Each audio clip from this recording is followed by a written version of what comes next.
everybody? Welcome back to MaRicast. I'm Rich. Matthew. And happy Halloween. We are here. October 31st is upon us. Alright, this is really hot. I was planning to do the entire episode with this mask on, but today's episode, as I can see now, we are going to be carving some pumpkins and telling some spooky stories.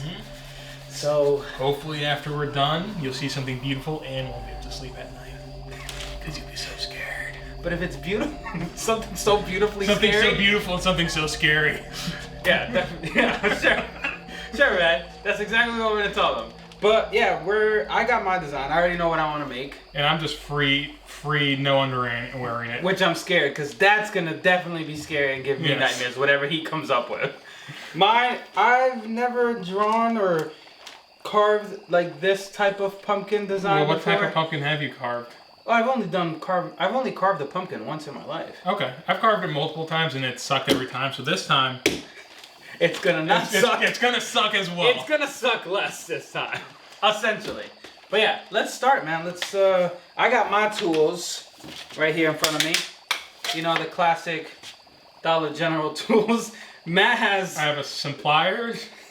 And a paring knife. Alright, I'm gonna wish you luck. I actually do have a very sharp paring knife, so I'm gonna just go ahead and start cutting away, man. Actually, you know what? This is actually even harder than I thought. Maybe I should have done... Yep, I'm gonna do this.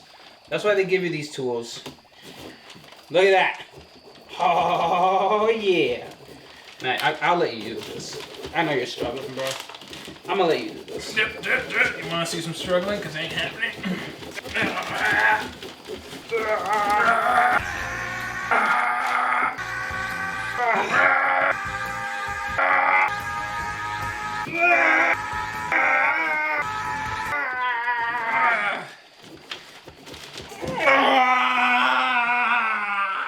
Okay. All right. Wait, actually, I just realized something. What? Mine doesn't have like the little top hairdo.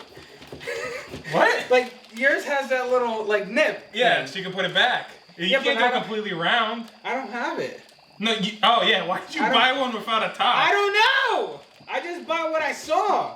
Actually, all of them like looked like they were just. You're too late. Yeah, I was too late. I was too late to the party, guys. In case you've never seen inside a pumpkin. Alright, now I'm gonna carve my face. Oh, so that's what you're doing? That's scary, bro. I guarantee you. I don't think, Matt, you've never heard this story before, right? I told you the premise of it beforehand. Yeah, no, you definitely haven't, so let me know. Rip it. Alright, so this story here is actually based when I was living in Dominican Republic as a kid. So for those of you who do not know, I was born in Dominican Republic, came here pretty young, but I did have a lot of childhood memories in DR, and one of those is actually kind of scary, so I thought it'd be fitting for this episode. Now, are we talking ghost scary, or are we talking you got mugged in an alley scary? No, not mugged in an alley.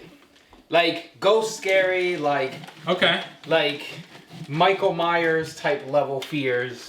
There's a lot. Okay. It's a lot to unpack here. A lot of people are gonna learn this story today. Well, I mean, I don't even think. I think everyone who's watching is gonna learn this story today. No one. Yeah, true. Yeah. You've told it to nobody. I've said it to my brothers. They know it. Okay, so at least some family 5 of our knows it. viewers will know this story. Yeah. Okay. Well, this is how it starts. So when I was a kid in Dominican Republic, on Halloween, I don't think it was really called Halloween. It was like Dia de los Muertos? No, not de los Muertos. It's like more Mexican tradition, at least to my knowledge. Yeah. But it was like Los Mascarados, which is like the mask or the masquerade, I guess. So that was like our Halloween event, for lack of a better word. Now, you didn't go like trick-or-treating, like that didn't really exist. What you did was you'd actually dress up. The kids would get like socks. Okay. And put like rocks pennies. in them and... Wait, would you beat on your family members? Yes. What? Yeah. I used to despise the holiday because of that. Oh. Because I was so scared. I was Wait, like, is that why you never celebrated when we were growing up? Well- You didn't want us to beat you up with a sock? well, yeah. That explains that. But yeah. So that was like the the mischief of the night was you know. So all the kids would do that. Everybody would dress up, wearing masks. Like so, essentially, you'd have the feeling of like the Day of the Dead, Halloween, all thrown into one. But essentially, the kids would be beating the crap out of each other with Rocks. With rocks. Wait, does candy come into play, or is it all just rocks and socks? No, you definitely get candy. But like you just be like I don't know. You'd be bruised up. You'd be bruised up. So I don't know if you would be eating much candy or not. But If you had any teeth left over, they gave you a Charleston chew. essentially. So to get to the nitty-gritty parts of the story. To the guts. To the guts. So all the younger kids like really didn't go out, right? They didn't stay up really late. Yeah. Everybody that was a little bit older, like maybe teens and stuff like that. Okay. Those were the ones that would go out and kind of celebrate. Essentially all the way through to like past midnight. What was the oldest age that you would continue to be hit by socks? Like, would you be getting wailed on by a 20-year-old with a sock with rocks? No. It was like a kid thing. So I think maybe cut off. All right, I was 10 and 9. So my brother was like 12, 13. So I would say around 12 or 13 is like, okay, like this is like not cool anymore. At one point it was cool. At one point it was okay to beat the, living kind of your siblings or friends or cousins with a sock filled with rocks. Essentially rocks. Rock sock. Yeah. So that's pretty much the age group, right? Mm-hmm. That age group was the ones really doing this. So to get to the scary part of the story. So there is a legend, little tale in my neighborhood. So the town that I grew up on was called the Laguna Salada. Right? The Lagoon of Salad. No. It loosely translates to the Salty Lagoon. Surprising enough. No, that is not. I'm not from SpongeBob. Okay? I think that's the name of We like wouldn't the have beach. guessed before that disclaimer. You didn't know that? The name of the That beach? you weren't from SpongeBob? I was aware. Well, the name of the beach is called the Salty Lagoon, I think. No, I remember. I thought it was the Goo Lagoon. Is it Goo Lagoon? Yeah. Something's called the Salty Splatoon. No, the Salty Splatoon, but it's the Goo Lagoon Oh, okay. because the goo's heavier than water, and that's what allows them to swim in the beach. Listen, I'm mixing the names up. I'm definitely gonna get some slack for this. But anyways, Laguna Salada. That's where I'm from. Yeah. Alright? So, there is this story of a guy. His name was Ramon El Mocho. El Mocho. And it was a scary story that everybody would tell, like their kids. Well, you gotta translate. What's El Mocho mean? So El Mocho means like the cutter, or like almost like the Chainsaw Massacre guy. Like it's like he essentially he walked around with a machete. Okay. Was the story.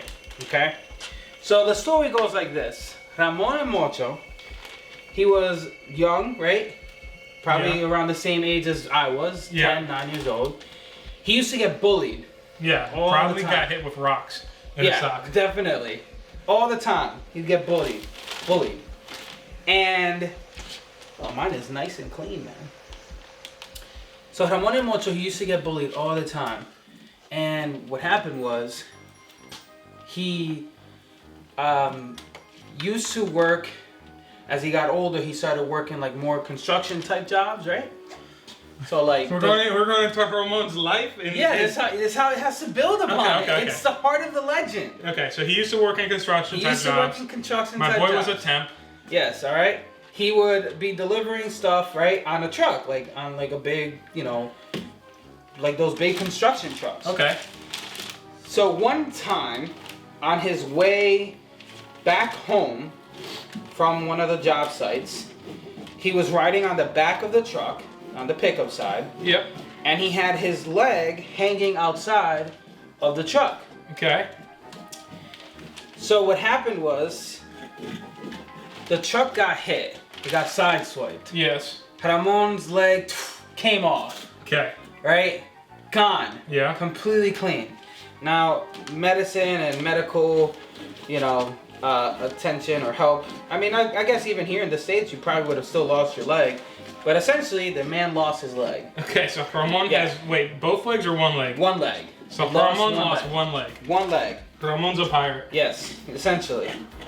So, when, he came home after being at the hospital for a couple days, every kid was making fun of him. Kids were like making fun because he only had one leg, like joking around, right? So the story goes that Ramon used to take these kids. Yeah. He would lure them away. Yeah. And he would kill them, essentially. Yeah. And take their leg. Oh. Well, to like replace his. Well, here's why he kept killing them. Like, Ramon, a child leg is not going to fit an adult leg. Well, yeah, but to him, that was like that was the thing. That was like his thing. Was he attempting to reattach them to his body? Yeah, he wanted his leg back. That's why he kept going. He's stupid. Ramon's a dumbass. So then this is what happened, He did this for years and years and years, so the legend grew. Eventually he died, and everybody thought that once he died, obviously no other kid would be losing their legs. Yeah. But years later, kids turned up missing. Their bodies were found, and they were missing legs. Yeah. So the legend grew even more and more that Ramon El Mocho was still alive, and that he was essentially doing this to to that day. So now to go back to present time, little Rich. Got it, little baby Richard, about 10 years old. My brothers and my cousins and everybody like that, they were all going out for Ramon Day. No, not Ramon Day. Like the Mascarao, like they were gonna go out. Yeah. And just go out as kids and have fun. So I was begging my brother. I would always tell him, like, come on, let me go. I want to go. I want to come with you guys. Like, it's not fair that I had to stay back. So they would joke around with me. They'd be like, oh, Richard, if you come out, Ramon El Mocho is going to get you. You're too young. Right? Mm-hmm. To, like, scare me. And I was like, no, that's not going to happen. Like, my mom would tell me that's not real. Yeah. Because I really thought this dude was a legit thing. Right? At that age. Yeah. Especially. So, I go out with my brother after constant begging, and they're finally, all right, whatever. Take him. My mom said, just take him with you, and you bring him back later, right? I should have stopped right there. I should have turned around. I should have not kept going. Because this is when the situation happened.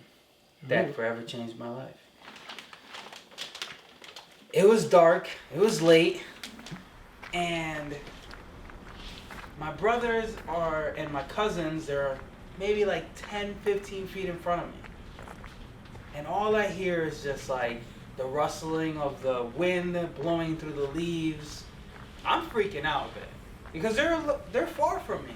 So I start yelling like, hold on, wait, espera, in Spanish, right?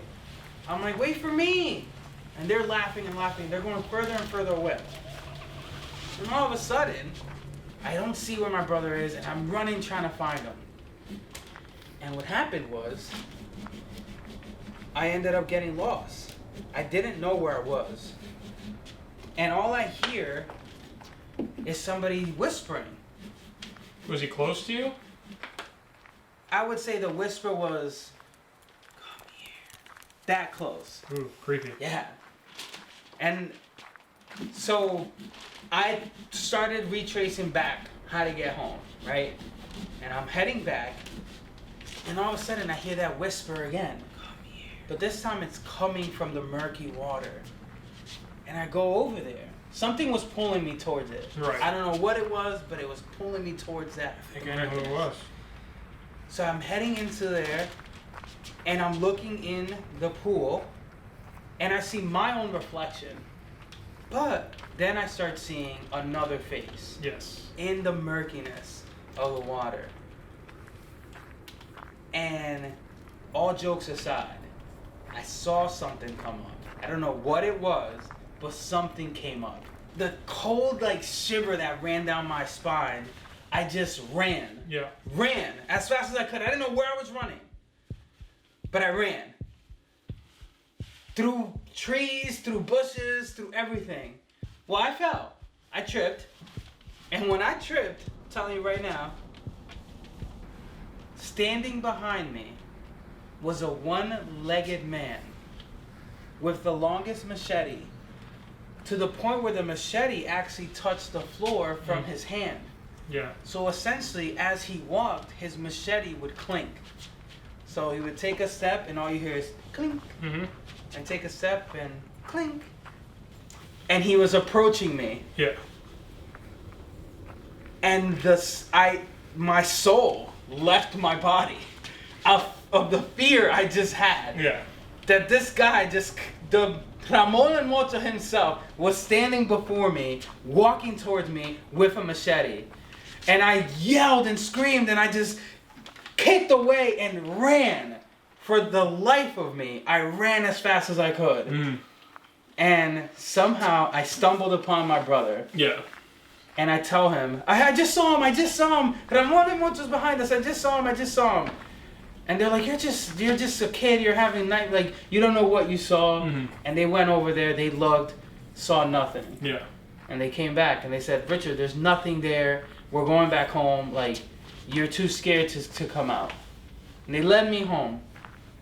And as I looked back, there I saw him, Ramon and Mocho, just standing right by the pool, the lagoon, that dirty, murky water, and just slowly clinking himself right back into it. Probably the most terrifying experience that I ever had for my whole childhood. And I think most importantly, you got to give a whole new generation who didn't live in DR the legend of Ramon and Mocho. It's a really cool name. Like, Ramon's branding team was really on it when they gave him that name. I don't think he was like trying to market himself. I think Ramon and Mocho just existed, and then his name was already Ramon, and then it just, I'm just and saying, Mocho was like, he cuts people's legs off. So Jason Voorhees has nothing on Ramon and Mocho. I don't know who that is. It's Jason Voorhees. Yeah, who is that? Jason. He Camp Crystal Lake. He wears a mask. Oh, that's his actual last name? Yeah. I just know him as Jason. Yeah, Jason Voorhees. Ramon. Like, you're like, Ramon's back from the lake? Not only is he sexy, he's scary. Sexy? Where in that did I say he's sexy? Ramon. You just assume by his name? Yeah. Ramon. How about if he was like I'm not saying he's a good looking guy, but the name is sexier than Jason. Oh, I guess you're right. Ramon and Mocho. Like, is that how you say it? Like fragrance by Ramon and Mocho. It'll knock your girl's legs off. That's terrible. Alright, I think I finished my pumpkin. I've finished mine for a while now. Hey man, I was telling a story. I was listening to one, so... Well, I can't multitask. You already know this. So I got my pumpkin all set. I'm just making sure its teeth are nice and sharp. Alright, are we revealing? Yeah. I'm putting my head on. Put your sad hat on. Okay. 3, 2, 1. Ooh. Hold it up. Alright guys, we have done our pumpkin carving. We have told our scary story. I hope that you guys enjoy your Halloween. We hope that you guys enjoy your Halloween. Have fun, be safe, right? Yeah. Get lots of candy. Don't eat the razors. Don't eat apples. Yeah, don't trust him. Don't trick or treat here because he's gonna put razor blades in. I did buy a new pack from the Home Depot. Anyways, thank you guys so much for watching. Make sure you give the video a thumbs up. Happy Halloween as always. Subscribe to the channel if you haven't done so already. And MaRicast is out. We'll see you guys next time. Happy Halloween.